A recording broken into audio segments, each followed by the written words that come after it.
Welcome back to XboxCorner, my name's Luke, and September has rolled around, so it's once again time for another Game Pass video, and this week we've got a total of 8 new games being added to the lineup, 4 of which are available right now, and another 4 coming in a week's time on the 7th of September. Now if you missed our roundup of games leaving Game Pass this month, then you'll find a link to it in the description box below. But we've got a lot to cover in this video, so hit that like button, subscribe to be notified of all our review, deals and Game Pass videos, and let's get started.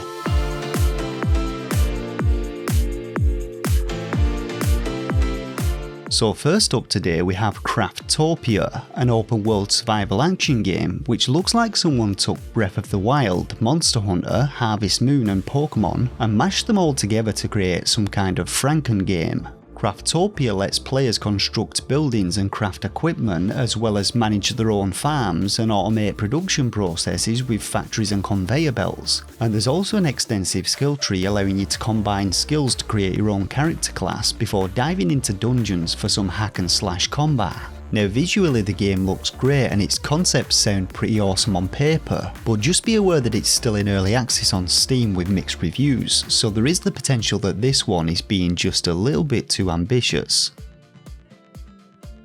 Up next we have the addition of another Square Enix title to the Game Pass lineup with Final Fantasy XIII. Part of the Fabula Nova Crystallis series of games, FF13 follows the journey of Lightning, a former soldier who alongside her allies finds themselves trying to save the Sky City of Cocoon from being destroyed from within. Now it's got all your typical Final Fantasy tropes, so think things like magic, summons, special abilities and the like, but if I'm being honest, when I played this game on release I didn't really enjoy the new active battle system that implemented. I found the story quite difficult to follow and the first 20 hours or so of the game are pretty linear. Now it does open up after this and I've seen some people say that it's worth the wait, but I personally never made it this far despite several attempts to enjoy the game, and if like me you're a Final Fantasy fan, I would be interested in hearing your opinions on the game in the comments section below.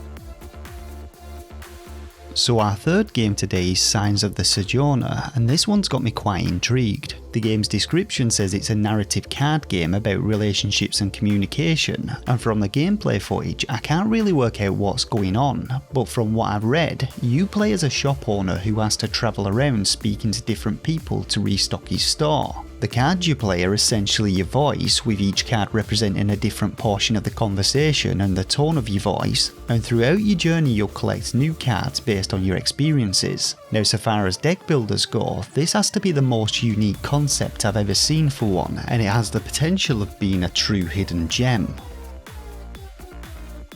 So Surgeon Simulator 2 is our next game, and what can I say, the original was an instant hit when it released, allowing you to step into the shoes of a surgeon and perform all manner of operations on the unsuspecting victims, patients. Now the second game expands on the concepts of the original, adding a whole new campaign to the game, multiple characters, a 4-player online co-op mode and a level creation tool allowing you and your buddies to build your own levels. The first game was fantastic fun on your own, but I can see this second outing descending into Overcooked 2 levels of chaos, especially with 4 sets of hands on the scalpels and 0 coordination between them. So game numero 5 is Crown Trick, and it'll be arriving next week on the 7th of September. Now I reviewed this roguelike RPG game over on my Switch channel and I had a great time playing it. Unlike a lot of modern roguelikes, Crown Trick takes things back to the roots of the genre, featuring a classic turn-based system where enemies only move whenever you do, and elements like fire, ice and lightning play a big role in you mastering its combat system. This one though has some fantastic animations and artwork, a ton of different mechanics which keep every playthrough feeling fresh, such as procedurally generated levels and plenty of different weapons and abilities to unlock, and if you're looking for a challenge, then Crown Trick is certainly up for offering one.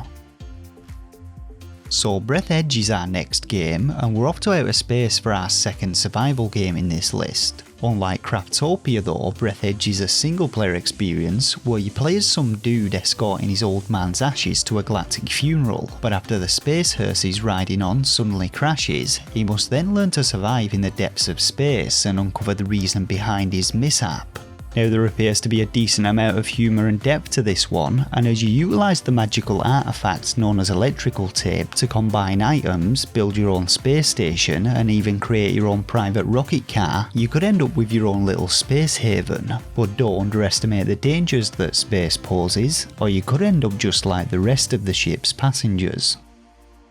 Coming in at number 7, we have another awesome roguelike, this time with Nuclear Throne, a bullet hell style shooter where you play as one of 12 playable characters, each with their own unique skill sets, as you take to the post-apocalyptic wasteland in an attempt to become its ruler. Now I played a lot of this game on release, and if you've ever played Enter the Gungeon, Nuclear Throne offers a similar gameplay experience with its twin stick control scheme and randomised weaponry, but it also adds a unique mutation mechanic allowing you to transform your character in different ways, granting them powerful perks. The gameplay loop in this one though is fantastic, and each time you make it through to the end of a run you'll be sent back to the start again with your perks and weapons intact, but you'll also have an increased number of enemies and the interdimensional police department to contend with. It's worth noting that the game also features a local co-op mode so you can tackle the wasteland with a friend, and it's well worth a play if you've been looking for a new roguelike to get stuck into.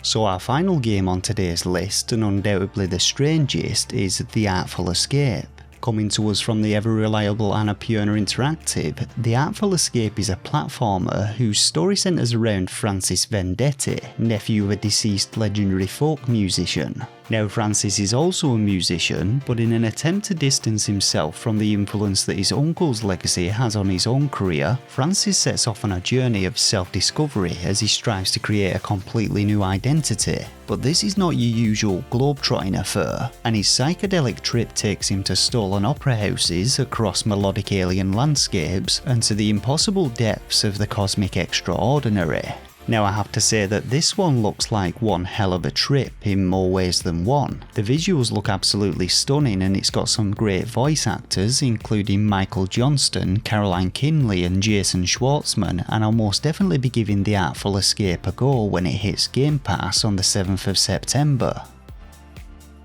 So that just about does it for this week's roundup, but did any of these games catch your eye and will you be playing any of them? Let me know down in the comments section below. Again, I want to remind you that we've got 7 games leaving Game Pass this month, including the awesome Red Dead Online, so don't forget to check out our video on that, and we've got a bunch of other promising titles coming later in the month, so make sure to subscribe to keep up to date with all our latest content. For now though, I hope you all have a fantastic day, and I'll see you all in the next video. Thanks everyone, take care.